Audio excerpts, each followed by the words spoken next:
Welcome back to Vinyl Friday, where I go through my records in alphabetical order like a big nerd and talk about why I love them. My people, we are back on the Beatles buzz bandwagon. I didn't even have to do that twice. I got it on the first run.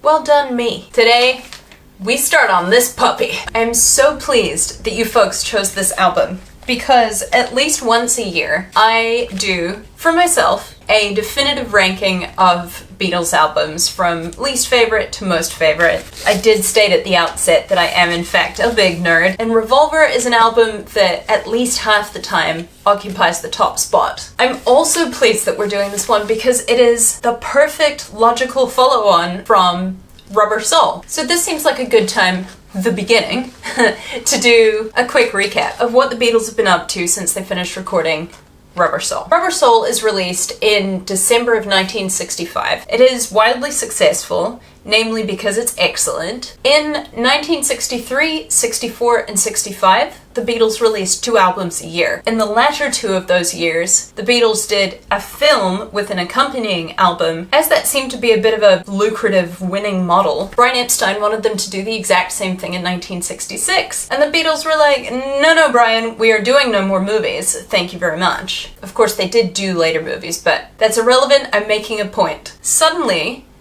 our 4 Beatles found themselves with 3 months of free time on their hands. They had not had this basically since the band began to become popular, essentially 1962.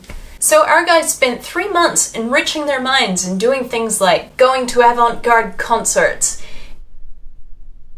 reading Timothy Leary, consuming North Indian classical music, dropping loads of acid. They came together in early April 1966 and spent the next 2.5 months making what is arguably the best pop rock album of all time, Revolver. And this is how it begins.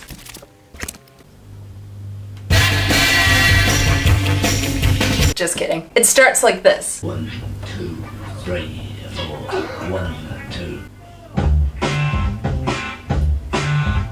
We jump into this album on Taxman. I think that just about every Beatles album has a perfectly chosen opener, and this album is no exception. I think that Taxman is the perfect choice to open Revolver. Indeed, I think that Taxman is kind of our roadmap to Revolver, and today we're going to delve into why I believe that to be the case. As a broad summary though, this is the right song to open the album because it introduces us to all of these new concepts that we're going to get to explore with the Beatles over the course of our experience listening to the album. Here are some of the main elements that we're going to look into today. The way that their lyrical content is moving away from like superficial romance and into something a lot more political and philosophical. The way that the Beatles are now using the studio as an instrument in its own right. The way that this is going to be an album that is harder and heavier than Rubber Soul. In a lot of ways, I think more musical than Rubber Soul, and how this album is going to innovate, both in the way that it was recorded and in the influences that are being brought to the fore. Let's go! Let's look at our first element, politics. Taxman is arguably,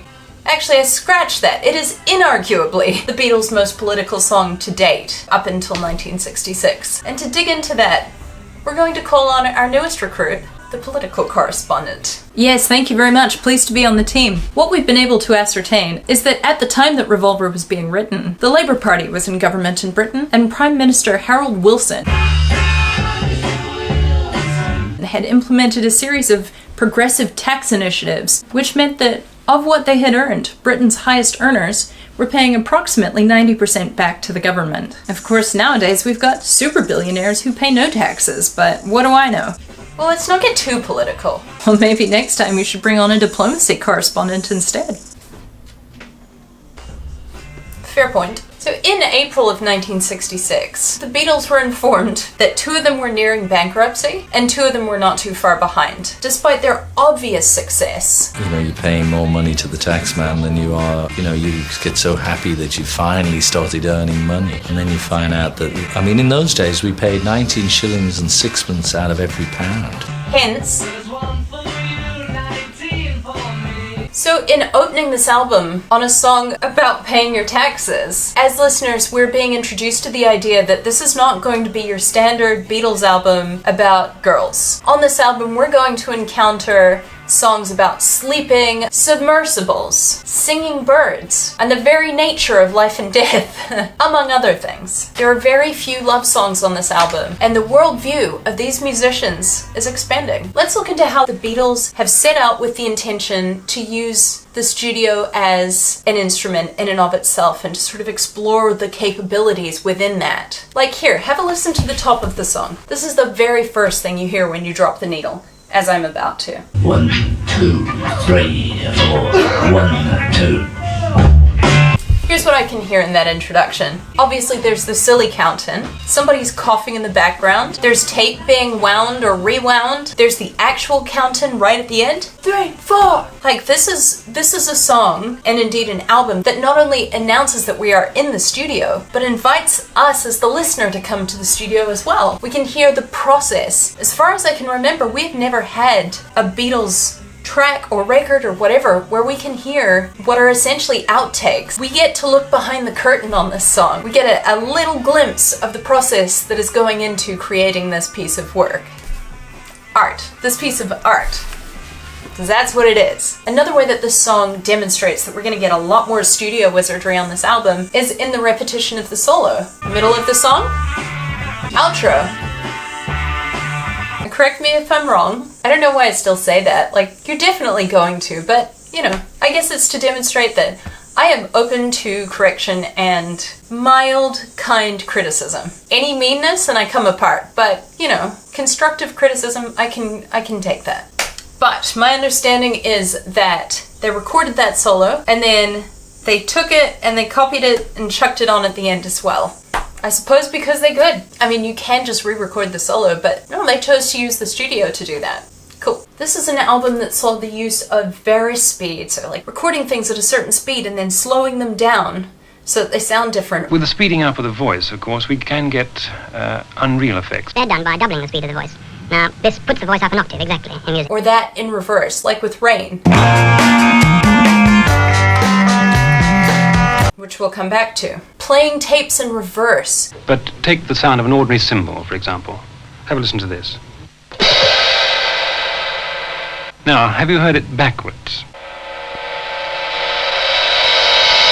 And playing tape loops behind things in the recording. Changing how we use microphones in the studio revolutionized the entire industry. Automatic double tracking was invented. One of the engineers, whose name I've forgotten, but editor Nancy will tell you. His name is Ken Townsend. Basically invented this method of doubling your tracking in such a way that the artist only needs to record it once. Prior to that, if they wanted to thicken the tone of their vocals, they would have to sing their part, and then they would have to record themselves singing over that part again so that there were two of them. It's not an easy task to double track your own voice. The timing's got to be perfect. Sometimes it works and sometimes it doesn't. And I thought, you know, there must be an easier way of doing this. John Lennon, in particular, hated this process. He found it very boring. I've got two signals.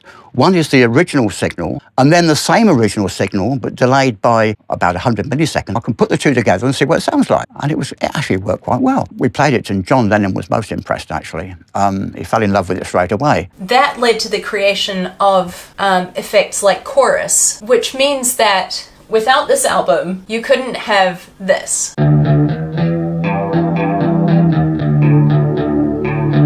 1966 was the year that the Beatles started recording music that they knew that they couldn't reproduce live. We mentioned Paperback Writer in the last ELO episode. So many individual voices doing different things, they would need to bring in other musicians on stage in order to recreate that. So this was also the year that the Beatles stopped touring. At approximately the same time that this album was released, the Beatles were playing their final gig, not counting the rooftop. When they sat down to make this album, they'd already decided basically they weren't going to tour the album. And that gave them an enormous amount of freedom to expand musically. For instance, you can focus on your individual musical instrument in the knowledge that you won't have to both play it and sing at the same time, or remember lyrics, or remember harmonies. You can just really zero in on your craft as a musician. The best example of this is in Paul McCartney's bass line. Have a listen to this. In case you missed that, let's have the bass correspondent break down exactly what it is that Paul McCartney is playing there. In the Paul McCartney bass lines video that I made in November, It has been pointed out to me numerous times that I should have included Taxman. This is my opportunity to say it was a massive mistake to not include this song. I was under the mistaken impression that George Harrison was playing this bass line, and this is my moment to redeem myself. This is what is being played in the bridge of this song.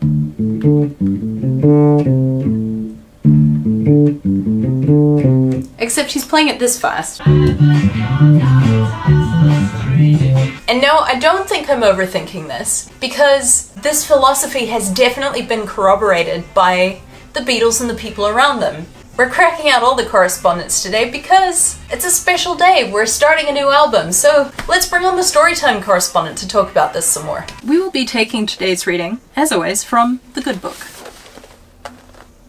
This is Paul. Originally, George Martin was the supreme producer in the sky, and we wouldn't even dare ask to go into the control room. But as things loosened up, we got invited in, and George gave us a bit of the control of the tools. He let us have a go. John says, in 1972, you could hear the progression as we learned about recording and the techniques got refined. George Martin says, their ideas were beginning to become much more potent in the studio, and they would start telling me what they wanted, and they would start pressing me for more ideas and more ways of translating those ideas into reality. It was Paul, actually, who experimented with his tape machine at home, taking the erase head off and putting on loops. He explained to the other boys how he had done this, and Ringo and George would do the same and bring me different loops of sounds, and I would listen to them at various speeds, backwards, forwards, and select some. My next thought is about how much harder and more musical this album is than Rubber Soul. To be clear, in case the Rubber Soul miniseries was not enough to go on, I don't think that Rubber Soul is lacking in musicality. Rather, I mean that you can hear the Beatles' growth as musicians, development as musicians on this album. We've already touched on what's happening in the bass, but also Ringo's playing beautifully on this. Listen to some of these fills. Get it, Ringo! Ooh, that's a good fill as well. Listen to that. It's punchy, it's clipped, it's tidy. Ringo's not a drummer who really explores fills and really plays around with like solos and that kind of thing. But I believe 1966 for me is the year that Ringo really came into his own as a creative drummer. You can hear it on this track, you can hear it on singles that came out later this year, like Strawberry Fields. Those fills took me a long time to learn. And he says himself that some of his very best drumming is on the track Rain, which was a single that was released just before this album.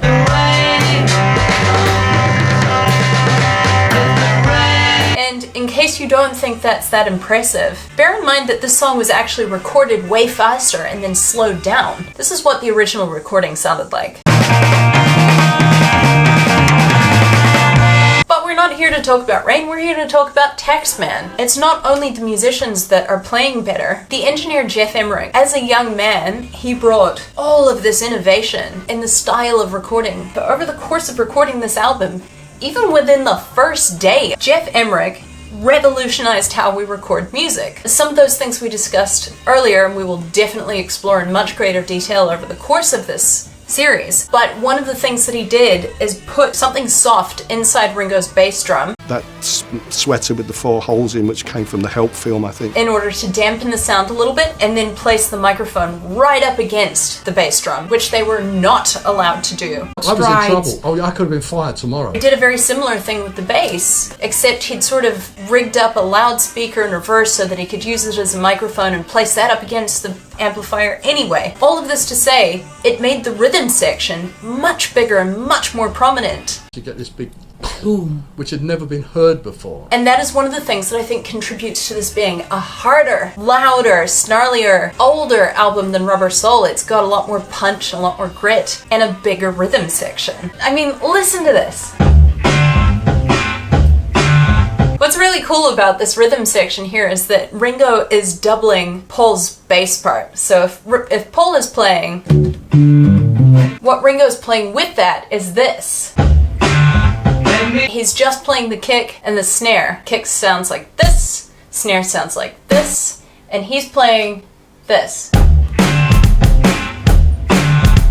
That gives it a real drive. It feels hard. You can feel it in your bones. Boom. What I love about this opening track is that it's very similar to Drive My Car. Both have this sort of R&B influence, emphasis on the 2 and 4. I mean, look.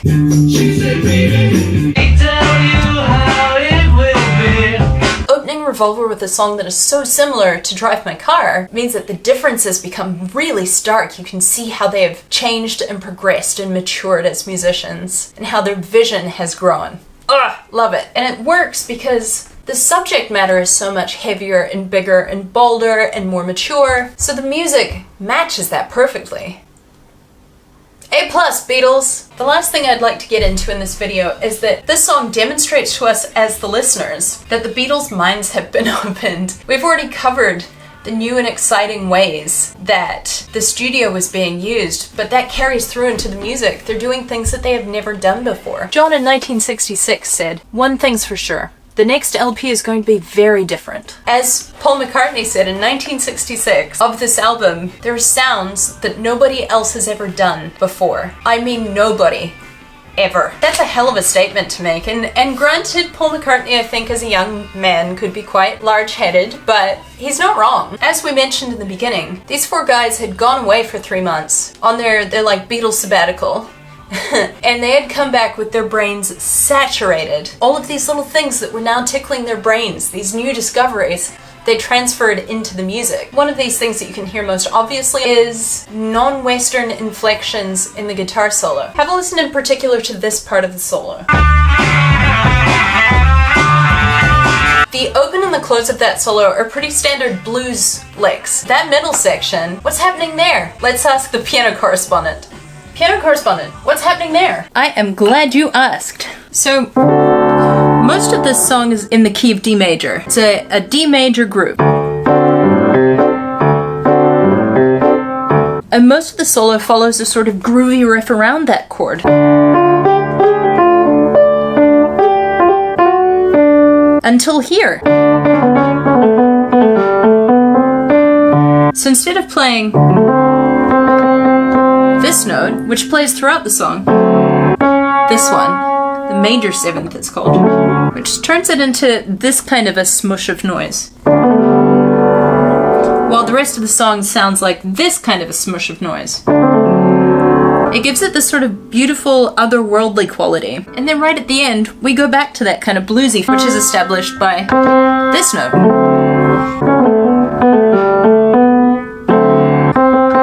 Goes back to this note at the end, but there's just a little glimpse of a moment where suddenly we're in a totally different world within this song. As an aside, it sounds ridiculous on piano. Here it is in the context of the recording.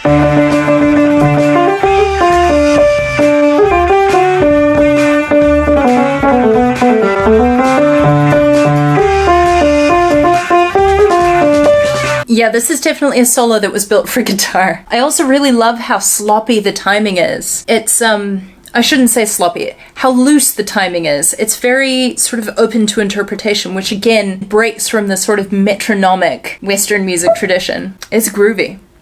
Very groovy. My favorite little detail about this solo is that it's not played by George Harrison. It's actually played by Paul McCartney. And my understanding is that George Harrison was pretty tickled that Paul had left these little breadcrumbs of Indian music, I suppose, these sort of hints, these whispers at Indian music in his solo because it was George's song. Jeff Emmerich says otherwise, but Jeff Emmerich, the engineer, never has anything nice to say about George Harrison. So we're going to disregard that, and we're going to assume that Paul and George were having a lovely moment, and Paul was paying his respect to George as a songwriter. And honestly, I think that that's entirely probable because they elected for George's song to open the album. He has demonstrated his potential on Rubber Soul, and he has won himself a seat at the table. He gets to open the album. That's great. Well done, George. At least as far as the listeners are concerned. I don't think that his bandmates ever really treated him as anything other than a little brother. He was always about 9 months older than I.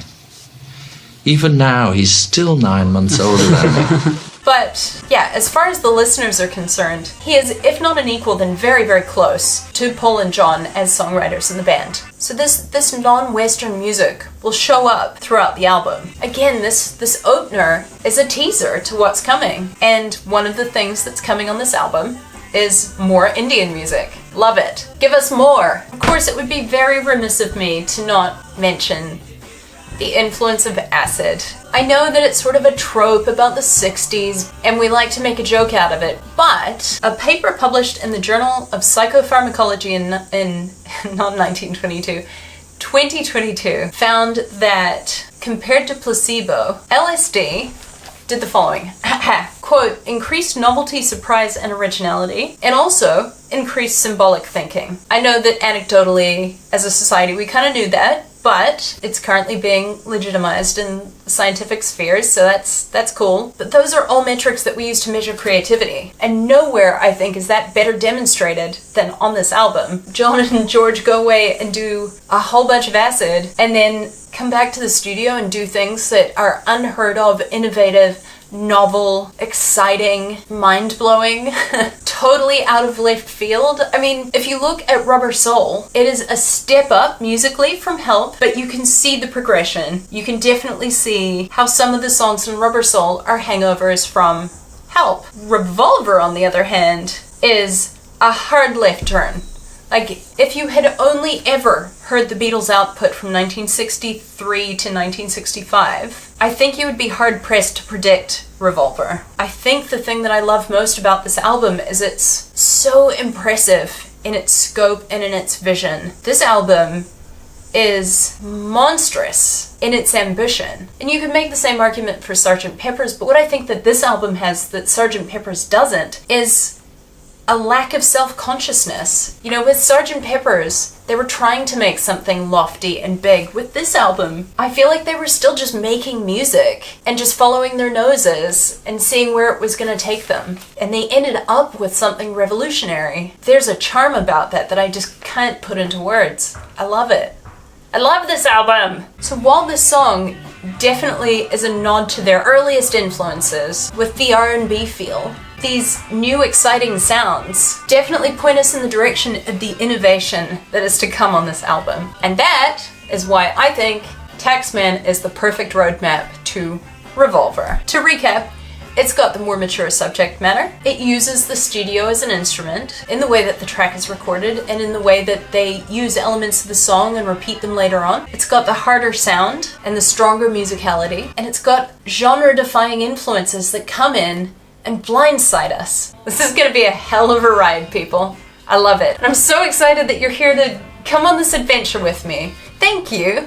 My question for you this week is this. If you had to choose any other song to open this album other than Taxman, what would be your choice? Why would that be your choice? I'm really looking forward to seeing your answers on this one. I don't know what my answer would be, seeing as you asked.